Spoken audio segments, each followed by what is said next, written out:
What's going on, Vikings fans? Welcome in the Vikings Now by Chad Sports. Coming up on today's show, we got some big-time injury news around some key players on this Vikings roster heading into Week 1 versus the New York Giants. And then speaking about Week 1 versus the Giants, we got our official preview here on the channel, deep diving into what the Giants did this offseason and also going over some keys to victory for our favorite football team. But before we dive into that, guys, if you guys want the Vikings to beat the Giants this upcoming Sunday, all you got to do is hit that thumbs up icon, like today's video. Don't jinx us. Please help us out trying to get all the good mojo, all the good vibes we can get, and hopefully the Vikings can avenge their playoff loss from a couple of years ago. So if you guys want the Vikes to beat the Giants, hit that thumbs up icon.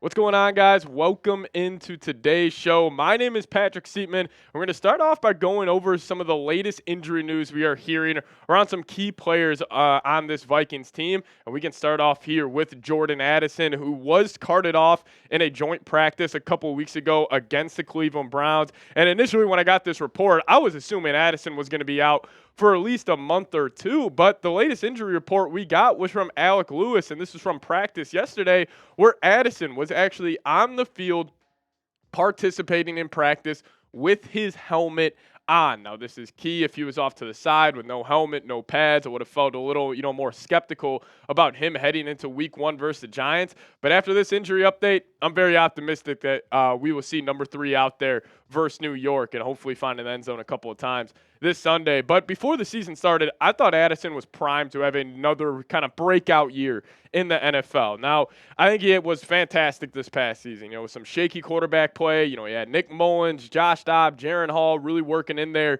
for the second half of the year, and he was still able to be very, very productive. He had over 900 yards this past season, found the end zone actually 10 times this past regular season, and I thought Addison was sitting on a year where he could go get 1,200, 1,300 yards next to number 18, next to Justin Jefferson, and I think Addison, if he's able to go out there fully 100% healthy, I think he's going to be a key factor Week 1 versus the Giants. But a little bit of a concerning injury update.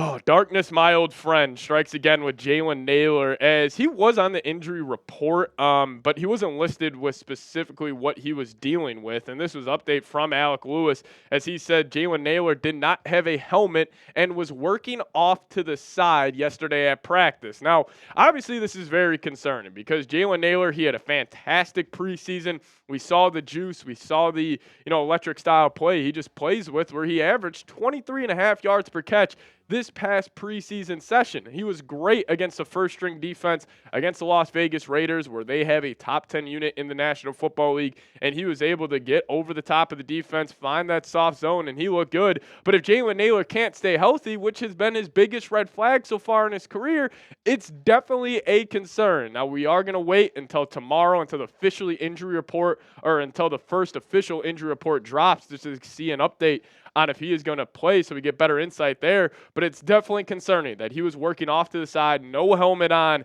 We'll get you guys more update once we get presented that info. But another player that was listed, not technically on the injury report just yet, but it is Shaq Griffin, who is dealing with his leg injury dating back from the OTA period. But Shaq Griffin actually talked about it, and this is what he said. He said, "Don't take me out, no matter how I look.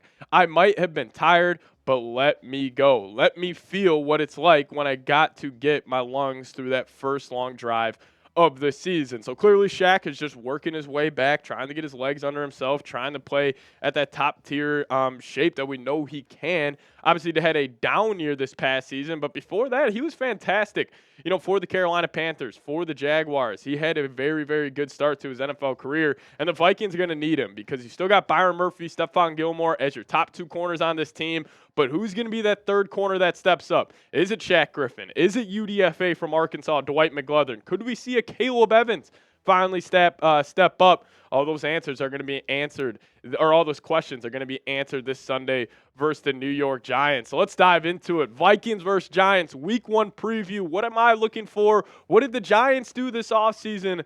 Let's dive into that on today's show. So the Giants actually had a very good offseason, in my opinion. And I know if you go watch Hard Knocks, everybody is going to crush Joe Shane for letting Saquon Barkley walk. But personally, if I was making that decision, I would have made the same move. But they made a couple of key additions in some spots of need. Brian Burns, they traded a second-round pick for the star edge rusher from the Carolina Panthers. We'll talk about him a little more in more depth on our preview, but they brought in Motor Singletary to replace Saquon Barkley, and these are the two additions I want everybody to keep their eyes on. Jermaine Illuminor and John Runyon. The Giants gave up 85 sacks last season, the most in the NFL.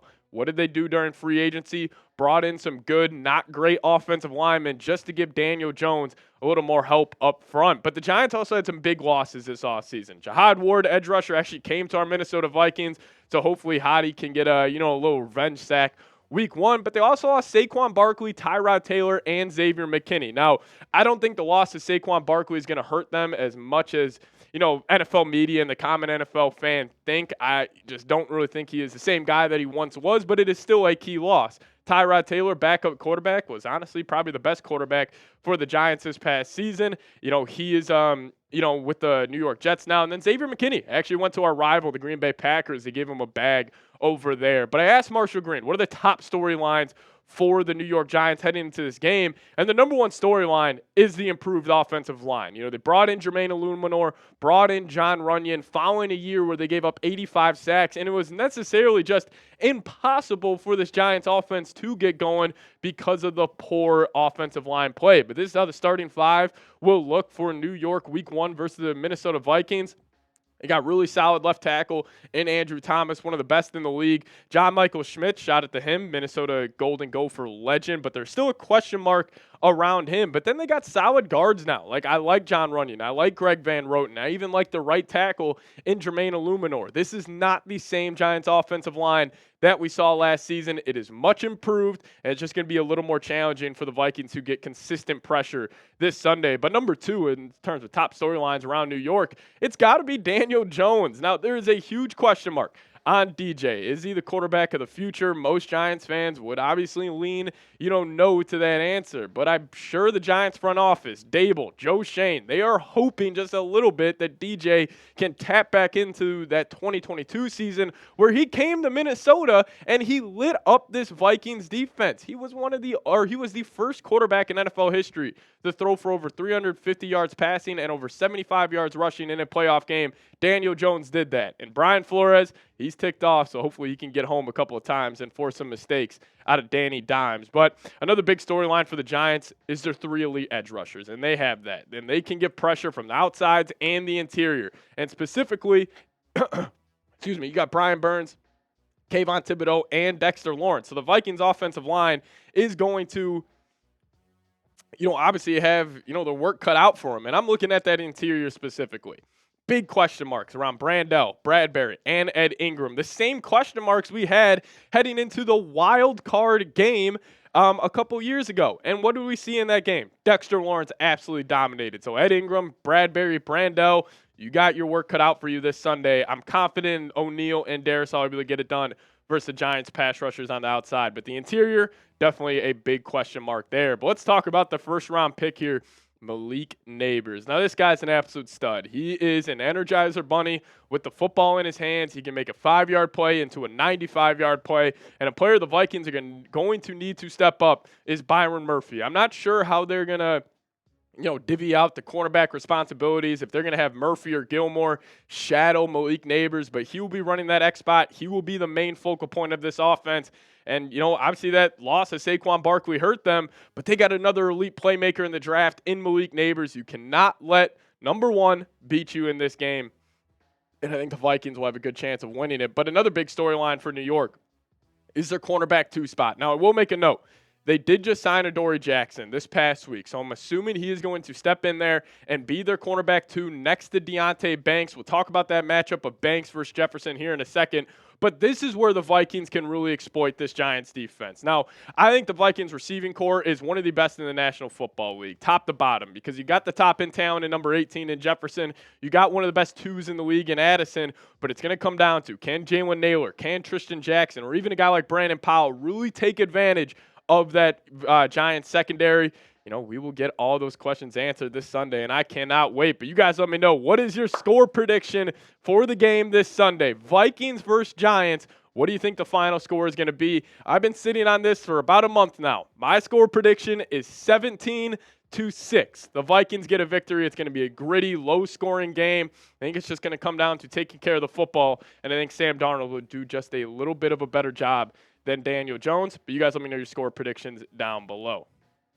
Now, before we dive into more keys to victory here in a second, I got to tell you guys about our sponsor on today's show, and that is Game Time. If you guys download the Game Time app and use promo code CHATSPORTS, we will hook you guys up with $20 off your first purchase. Terms apply. Again, create an account and redeem code CHATSPORTS for $20 off. Now, Game Time has a new feature called Game Time Picks that makes getting tickets to your favorite team's play live even easier. Game Time Picks filters out all the fluff to show you only incredible deals on great seats, so you don't have to waste time searching through thousands of tickets. Now, one of my favorite features of the Game Time app is actually the views from your seat feature, where you guys can see what you're looking at right there on the app. They'll show you, exactly what your viewing experience will look like to whatever event you may be looking to buy a ticket for. So that's why Game Time is my favorite ticket purchasing app out there. If you guys want $20 off your first purchase, well, we got a deal for you guys. So download the Game Time app, create an account, and use code CHATSPORTS for $20 off your first purchase. Terms apply. Again, create an account and redeem code CHATSPORTS for $20 off. Download Game Time today. What time is it? It is game time. I'll put that link for you guys in the comments and description of today's show. So how do the Vikings get a victory week 1 versus the New York Giants? Well, I got 5 keys to victory for our favorite football team coming up here in just a second. And the number 1 key to victory, in my opinion, is you got to keep Dexter Lawrence in check. The way the Giants win this football game is Dexter Lawrence wrecks it the same way he did in the wild card weekend. Now, Dexter Lawrence, in my opinion, is the best interior defensive lineman in the entire NFL. Once Aaron Donald retired, this puts Sexy Dexy as no doubt the best interior defensive lineman in the league, in my opinion. Now, what makes him so special is he is able to clog up the run lanes. He's great in run support, but what really takes him to that other level is he's able to get pressure from the interior. If you do not double team him on every single pass rushing snap, he will get pressure in the face of Sam Darnold like that. This dude is a monster, 6'4", 340 pounds. Keep him in check. That is the number 1 key to victory for our Minnesota Vikings. But number 2 for me is Flores has Daniel Jones or Danny Dimes seeing ghosts. Now, I think Flores is really going to set DJ up for, not success in this game. I think he's going to have him really struggling because it's going to be the prototypical. Flores lines 7-8 guys up on the line of scrimmage. DJ is going to have to process quick, and I can already see it now. He's going to line 7 guys up. DJ is going to freak out. He's going to check to the wide receiver screen. They're going to throw it out there, and the Vikings are going to be on that ASAP. I've seen it too many times. That's why my score prediction of the Giants only scoring 6 points, big reason for that is Flores versus QB1 in New York. And the third key to victory for me is number 18, Justin Jefferson, is going to have to dominate this matchup versus Deonte Banks. Now, Deonte Banks is the Giants' second-year corner out of Maryland. He is a freak athlete, 6'2", 200 pounds, super fluid in terms of turning his hips and just staying step for step with receivers. But Jefferson's going to have to dominate this matchup. You cannot allow the Giants' defense to just run one-on-one coverage versus number 18. That cannot be the case. If any time they allow that to happen this Sunday, you take the shot over the top, you let number 18 cook, and I feel like the Vikings will be setting themselves up for victory week 1. But number 4 for me,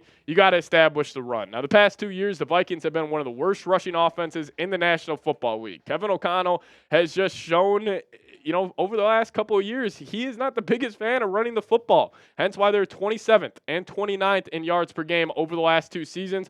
But who did they pick up? They picked up Aaron Jones. Now, I'm going to be very curious to see how the rushing distribution gets floated out there, because I'm assuming it's going to be 60-70% Aaron Jones and the rest of it goes to Ty Chandler, as still there are only 2 running backs on this roster. Vikings have not made a move just yet. I do expect Myles Gaskin to be elevated before the game, as he, Kevin O'Connell said he's going to be the main kick returner and running back 3 for the year. But hopefully Aaron Jones, Ty Chandler, and the crew can, just establish some sort of running game for our Vikes this weekend. Now, I put the 5th one here, and this is obviously not nearly as important as the other 4, but I put the other guys. And who am I talking about with this?